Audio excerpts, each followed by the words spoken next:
అపోస్తలుడైన పౌలు హెబ్రీలకు రాసిన పత్రిక 8వ అధ్యాయము 5వ వచనం నుండి 8వ అధ్యాయము 13వ వచనము వరకు. మోషే గుడారము అమర్చబోయినప్పుడు కొండ మీద నీకు చూపబడిన మాదిరి చొప్పున సమస్తమును చేయుటకు జాగ్రత్త పడుము అని దేవుని చేత హెచ్చరింపబడిన ప్రకారము ఈ యాజకులు పరలోక సంబంధమగు వస్తువుల ఛాయారూపకమైన గుడారమునందు సేవ చేయుదురు. ఈయన అయితే ఇప్పుడు మరి ఎక్కువైన వాగ్దానములను బట్టి నియమింపబడిన మరి ఎక్కువైన నిబంధనకు మధ్యవర్తి అయి ఉన్నాడు గనుక మరి శ్రేష్టమైన సేవకత్వము పొందియున్నాడు. ఏలయనగా ఆ మొదటి నిబంధన లోపము లేనిదైతే రెండవ దానికి అవకాశం ఉండనేరదు. అయితే ఆయన ఆక్షేపించి వారితో ఇలాగు చెప్పుచున్నాడు, ప్రభువు ఇట్లనెను, ఇదిగో ఒక కాలము వచ్చుచున్నది, అప్పటిలో ఇశ్రాయేలు ఇంటి వారితోను యూదా ఇంటి వారితోను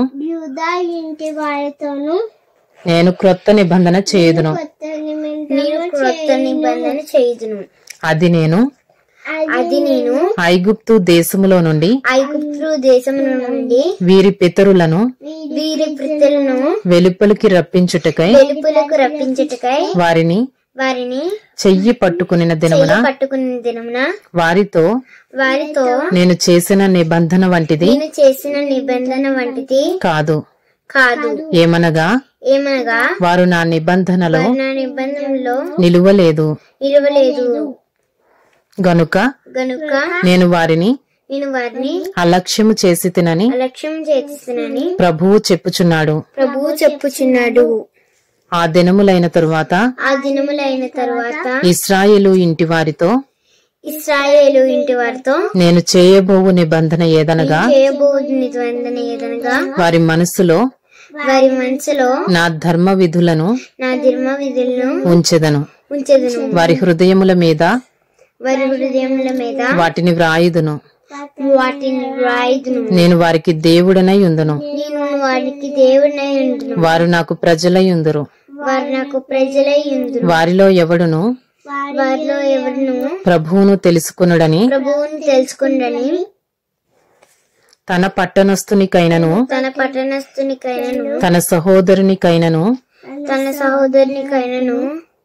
ఉపదేశము చేయడు.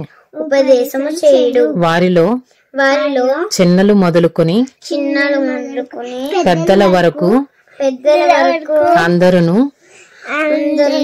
నన్ను తెలుసుకొందురు. నేను వారి దోషముల విషయమై దయ కలిగి వారి పాపములను ఇకను ఎన్నడును జ్ఞాపకము చేసుకొననని ప్రభువు సెలవిచ్చుచున్నాడు. ఆయన క్రొత్త నిబంధన అని చెప్పుట చేత మొదటిది పాతదిగా చేసి ఉన్నాడు. ఏది పాతగిలి ఉడిగిపోవునో అది అదృశ్యమగుటకు సిద్ధముగా ఉన్నది. Hebrews chapter 8 Chapter 8. 5 to 5 to chapter 8. Chapter 8. 13. 13. They serve A a copy and shadow of the heavenly things. For when Moses was about to erect the tent, he was instructed by God, saying, See that you make everything according to the pattern that was shown you on the mountain. But as it is, Christ has obtained a ministry that is as much more excellent than the old, as the covenant he mediates is better, since it is enacted on better promises. For if that first covenant had been faultless, there would have been no occasion to look for a second. For he finds fault with them when he says, Behold, the days are coming, declares the Lord, when I will establish a new covenant with the house of Israel and with the house of Judah, not like the covenant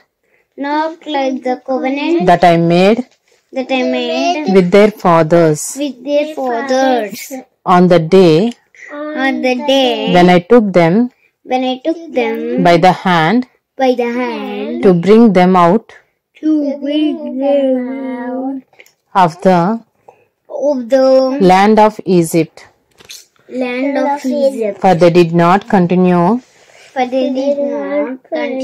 in my covenant.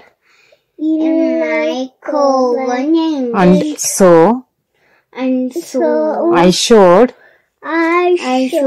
no concern for them, declares the Lord.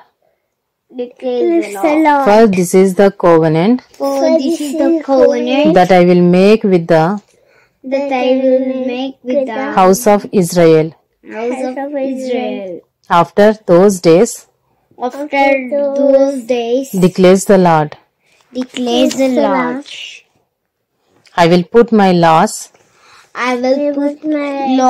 into their minds and write them on their hearts, and I will be their God, and they shall be my people, and they shall not teach